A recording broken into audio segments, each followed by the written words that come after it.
I've got to say, I'm so looking forward to this next session. Rafe Pilling is back with us to share the most fascinating story of detective work, essentially, where he followed a series of technical breadcrumbs to track down an Iranian APT operator. Rafe, I will hand you the floor straight away to dive in. Thank you, Jules.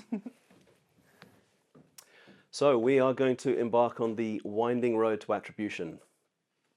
So first of all, why do we even care about attribution?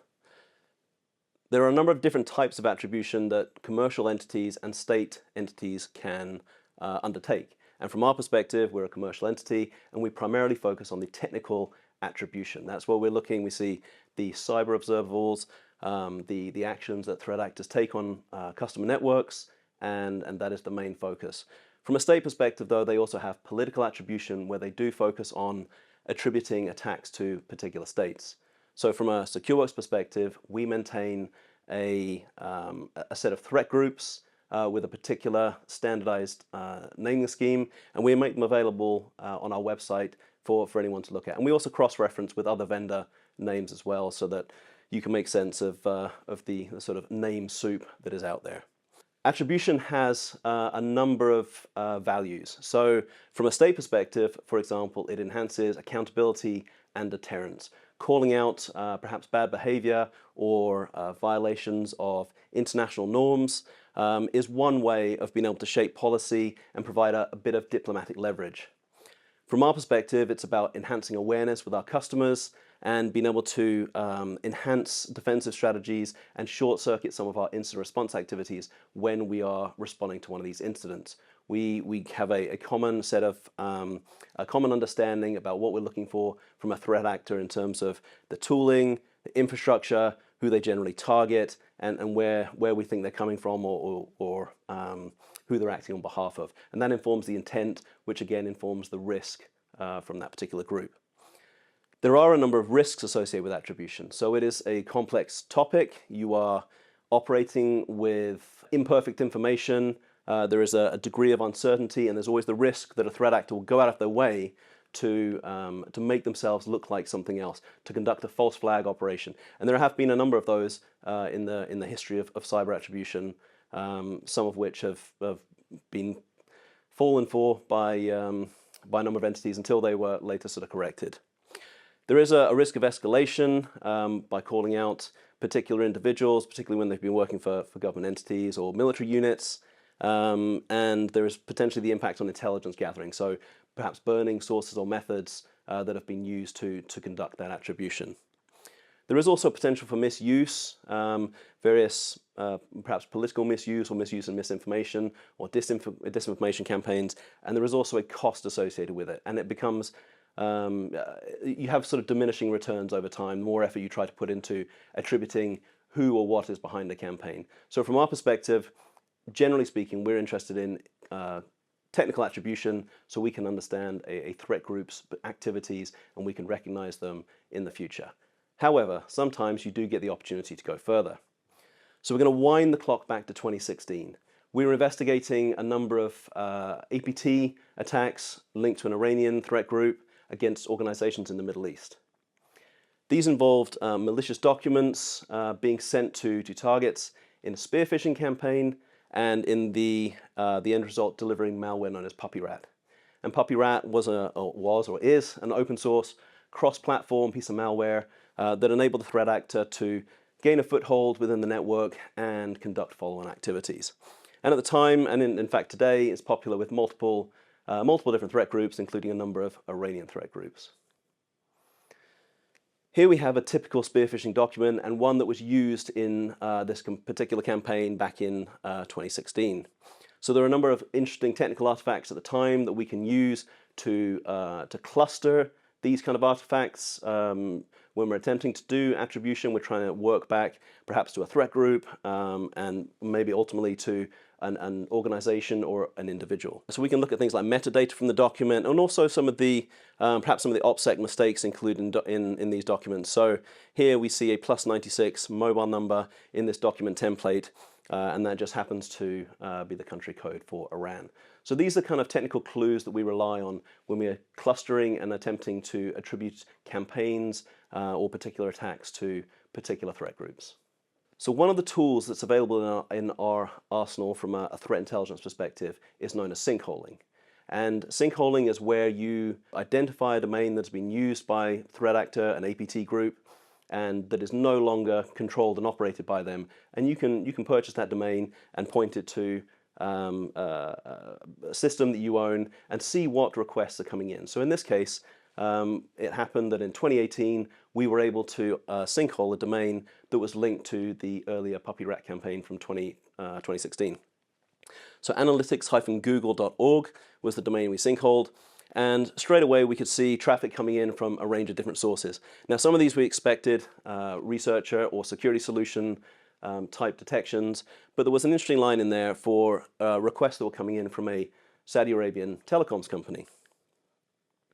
And this was a bit unusual. We looked at the requests, we wanted to see what the requests were that were coming in from Saudi Arabia, and we noticed that they weren't the puppy rat sort of C2 beacon requests that we were perhaps expecting, or just DNS lookups that might come from research systems, but they were actually well-formed web requests that appeared to be looking for this page check.aspx. And so it turned out that we were observing a strategic web compromise.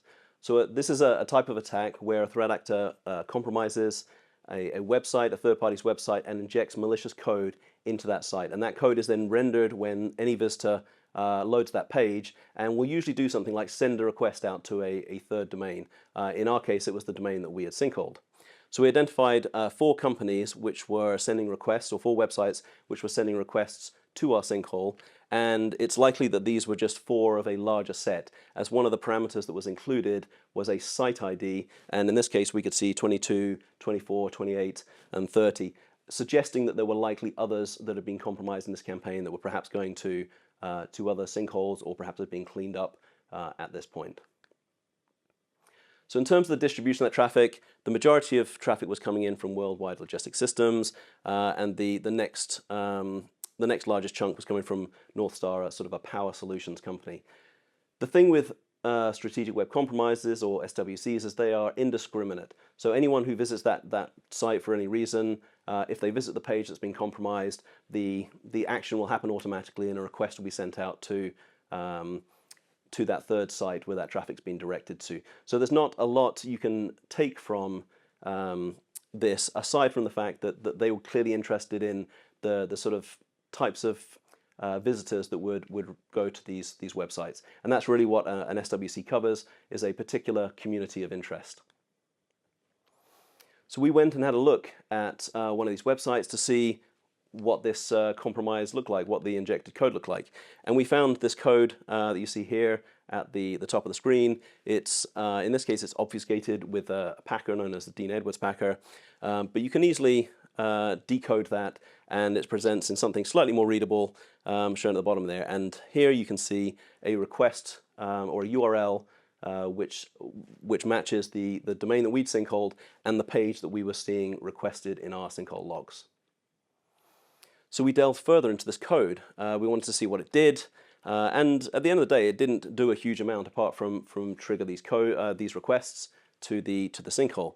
But we could also go looking for other instances of this same code. Where did it come from? Is this a one-off? Is it from some sort of template code? And we were able to discover, based on that research, an additional piece of code that had been uploaded or been placed on a popular Persian coding forum. And in fact, in this case, the individual was asking for assistance debugging this code because it wasn't working in the way that they were expecting. Now you can see here this code is already looking very similar to what I showed you in the previous slide, and in fact they are nearly identical. We see the same sort of parameters being requested: the site ID, the IP of the visitor, the country of the visitor, browser details, and apart from in the template code on the development forum where they do not include the specific malicious domain, it's basically identical. So we'd found a link between code from a strategic web compromise and somebody asking a question on how to get this code working on a development forum. So we dig a little deeper into the user that had been asking the question. Who is this Kamail64? What else have they been up to? So there's a handy profile for this individual on the website. They describe themselves as a web designer, and they also link to another website that they have a connection to. And so we can follow that, and we can look in databases of information about registration of ownership for particular domains, known as a Whois database, and we can see that this particular domain, palaknet.ir, is registered to a specific individual, Kumail Baradaran Salmani, at a particular address, and we get additional information like an additional email address. So if we follow that address, we see that this is actually linked to subsidized housing that is sold to members of the Islamic Revolutionary Guard Corps, a military organization within Iran. So it appears that this individual who had been creating this SWC and had been involved in this APT activity had some sort of link to IRGC subsidized and operated housing.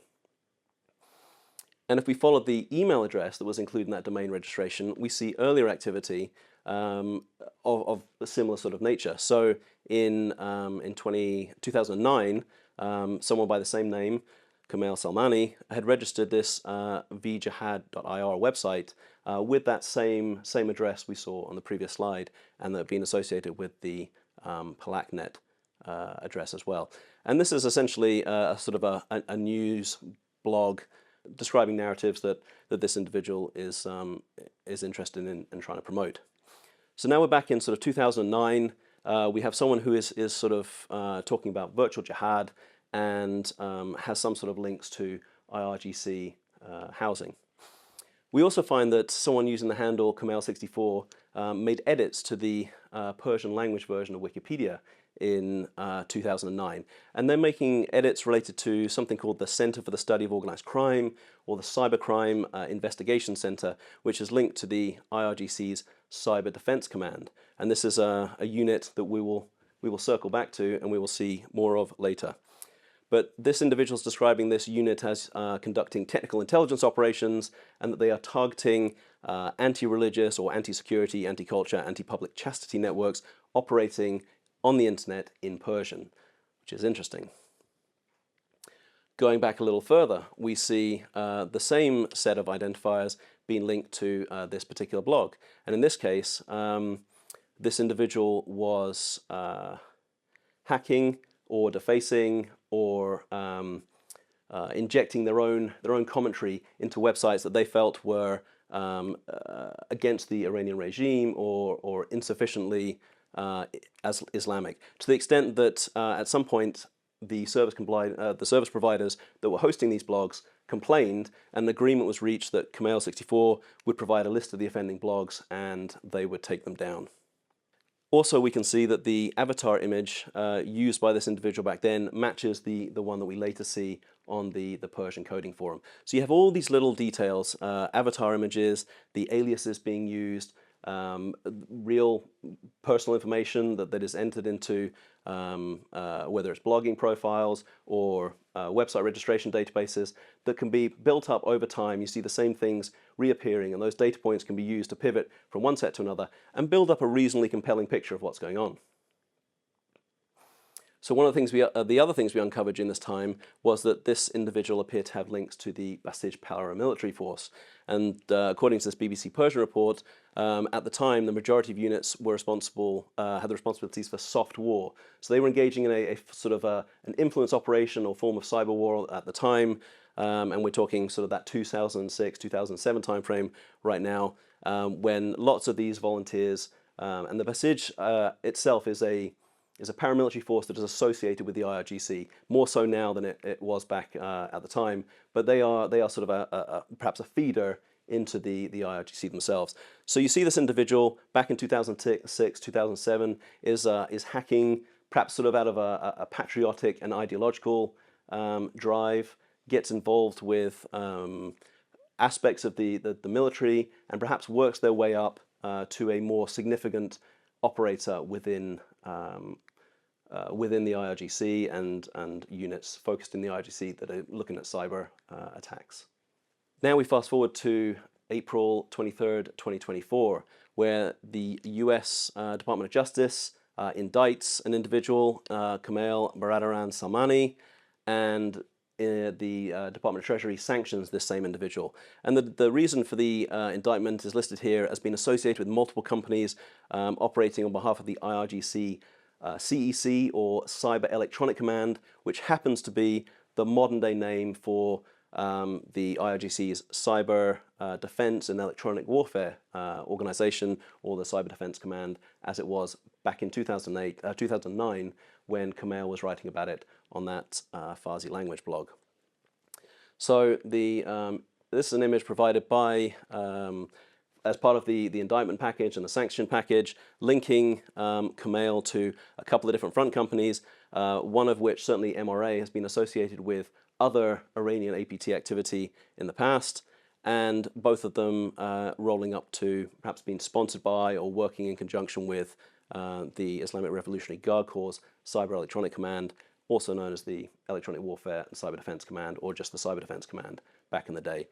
So that is the complete journey down the winding road of attribution, and just one example of how these things can, you can follow the breadcrumbs of these cyber actors given a series of essentially OPSEC failures that they make along the way, that we can later pull on those threads and weave a picture of what's been going on. Rafe, thank you so much. That was phenomenal. And I have to say, so satisfying just to hear you tie all these tiny kind of hunches that you had together. It's satisfying when they come together. Yeah, I bet the journey isn't quite so much when you're going down all sorts of loose ends. A really quick question from me, because I know that we had a lot to pack in. Can I ask, is this a wild one-off event, or are there many more recent stories like that with you guys and the folks at SecureWorks? So in general, it's rare. We're not actually super interested in going down to the individual person level. Right. There's not anything we can do about it, and it was, I guess, satisfying seeing that that the indictments and the sanctions came out, so that there is, responsibility for these intrusions that have been conducted. We don't put a focus on that. We put a focus on the technical elements, the threat group clustering. However, particularly with Iranian actors, there have been cases where it becomes relatively straightforward to get to an individual's attributes. So Cobalt Mirage and some of the attacks that they were conducting in the last couple of years were another case where we were able to attribute individuals behind these attacks. Well, so even if it was a one-off, it was very, very fascinating to hear all about it. Thank you so much. Thank you. So brilliant to hear from Rafe there. I know that was a big ask to squeeze such a wild journey into such a short presentation, but folks, remember, if you have questions or follow-up comments, our team are ready in the chat, so feel free to reach out and they will respond to you in real time throughout the summit. We'll be joined by our partners from Mimecast and SentinelOne for a panel discussion around deepfakes, AI and other threat buzzwords next.